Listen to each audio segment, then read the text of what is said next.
2, 1, giant pause. Brandon's a giant turd. Okay, Brandon, this guy that I know really well. In fact, I've known him actually for 20 years. He's been telling me that we need to tell people to listen to this podcast and tell other people to listen to this podcast as well. That guy sounds like an idiot. Yeah. How would someone, what do you think someone should do if they... I think you go to anywhere the places you go to, listen to the podcast, find it on Spotify, find it on Apple Podcasts, and then subscribe. Subscribe is the answer. Subscribe and tell your friends to subscribe. Like maybe you tell your Aunt Sally, hey, it's a great podcast. I think you guys, they're really good. It might make you think about something different. Listen to the show. Yeah, that's a good way to do it. Smarticle Podcast. Find us on all of your podcast sites. Okay, Brandon, here's the headline. What to know about new research on coffee and heart risks. Ooh. Jonel Alicia brings us the story. I got it with Time Magazine, but it's essentially an Associated Press story, so you can get it wherever you want. Yeah, but interestingly, the article we read was by Jonel Alicia, and she's an Oregon Duck, baby. Woo, woo, go Ducks. So we're not going to give her any woke or MAGA. We're just giving her straight up props. Thank you, Jonel, for your great words on coffee. I'm giving you the big O right now. She's a health reporter, so she's a science. Good. Yeah. Let's read a little bit about this. Coffee is one of the most common beverages in the world. In the U.S., 2/3 of Americans drink coffee every day, more than bottled water, tea, or tap water. Coffee contains caffeine, as you know, stimulant, which is widely regarded as safe for healthy adults at about 400 milligrams per day, or roughly the equivalent of 4 or 5 cups brewed at home. Coffee's been associated with multiple health benefits and even a lower risk of dying based on some studies, depending on who you read. When this particular study, though, researchers found that drinking caffeinated coffee did not result in more daily episodes of extra heartbeats known as premature atrial contractions, which have been shown to predict a potentially dangerous heart condition called atrial fibrillation. Bottom line, as I see it from this study, coffee, it helps you to be more active, but can cost you a little bit of sleep at night. I put this in the rundown today because I feel like we biannually, Brandon, need to chat about wine, coffee, and chocolate and the conflicting reports that they're good and bad for you at the same time. Yeah, well, I think this falls into that whole moderation thing. This study was really small. As you may recall, Dr. Heath did a whole 20 minutes on diatribe on research studies and how they are. This is a very small study. Only people under 40 were in it. So it's not super conclusive, but it's kind of interesting. I mean, they've been doing studies like this forever. When did you start drinking coffee in life? I didn't truly start drinking coffee every day until my third kid. So 10 years ago. Yeah, like I would drink it when I was tired, but I didn't drink it like every day religiously. Man, maybe it was like 12 years. Maybe it was my second kid. So 12 to 13 years ago. I have had a love-hate relationship with coffee for a long time. I think I started drinking coffee pretty much every day at about 2000. I remember I lived in a loaned apartment. Really? I would make a pot of coffee. I thought you would have done that longer than that, but no, I was sort of hit or miss. I mean, I would have a cup of coffee. I didn't learn to like it. Let me tell you right now, I love coffee. If I wasn't married, I'd marry the brown goddess. I love coffee. I love the taste. I love making it.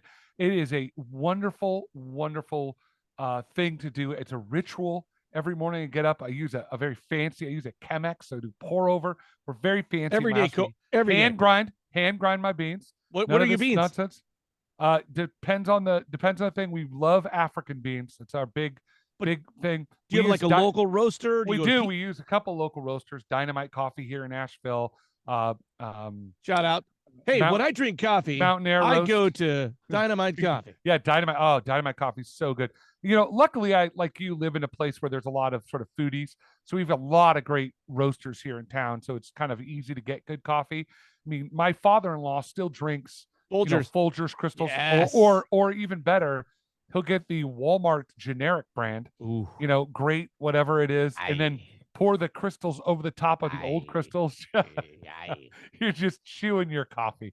Oh my God. And it's just like, it's like brown crayon and water. But however way people get it, I mean, look, it's an American tradition. I mean, the love affair. It's not an American. It's a worldwide transition. It is a worldwide, but America began drinking coffee during the American War for Independence, the Revolution.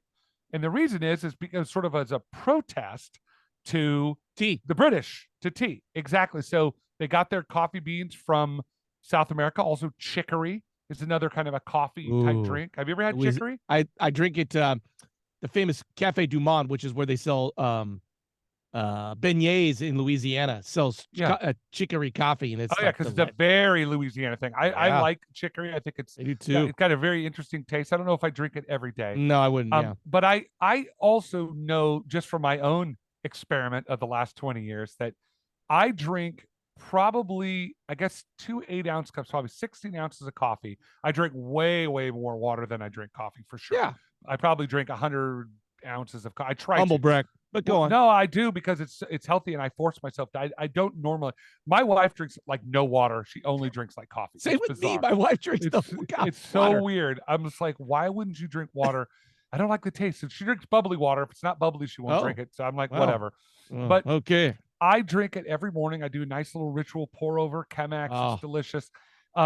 It definitely is one of those things where I have had these moments where I'm like, okay, I'm going to quit drinking coffee. I try to quit once a year for about a month, just to break the routine. Miserable, just like you do. It's horrible. It's miserable it's for like horrible. the first couple of days. It's horrible. Not really. Anyway, but I got. I like when you say that. I like you say like I don't drink coffee for a month, but then I do a Monster Energy drink instead. That's what I thought you were going to say. I got no caffeine, no Monster Energy drink. But what I was doing for a while, and I found it was actually worse for me, is I would only drink coffee on the weekends. So I would just limit it to no coffee during the week. The problem with that was then on the weekends I drink like 8 gallons of coffee because I was just like, oh, I love it so much. I'm gonna drink, and I would just drink coffee and drink coffee and drink coffee, which is terrible for you because you're like jacking yourself up. So I've gone back to, thanks to my coffee addicted wife, who has, I don't think she's gone, other than being pregnant, has gone a day without coffee, and since we've been together to over 20 I would be years. the same as my wife. And so because she was doing it, I just started drinking coffee again every day. I found it actually be a better moderation for me than trying to just have it on the weekends. So hold on a sec. You didn't really drink coffee a lot until you got together with her? Yeah, I don't know if it was her or I mean, obviously like a lot coffee. of people start drink. I did. I think people drink coffee at work. I think what I would do when I started teaching, I would, I'd go to a local coffee shop and get a coffee on the way to school. The Laurel Village, you'd stop there. Yeah, I'd stop it and have it, but I wouldn't, probably not Pete's, but it was Major Dickinson. The way up on the corner. I love Pete's. I love back in the day when it was an independent roaster, one of the best.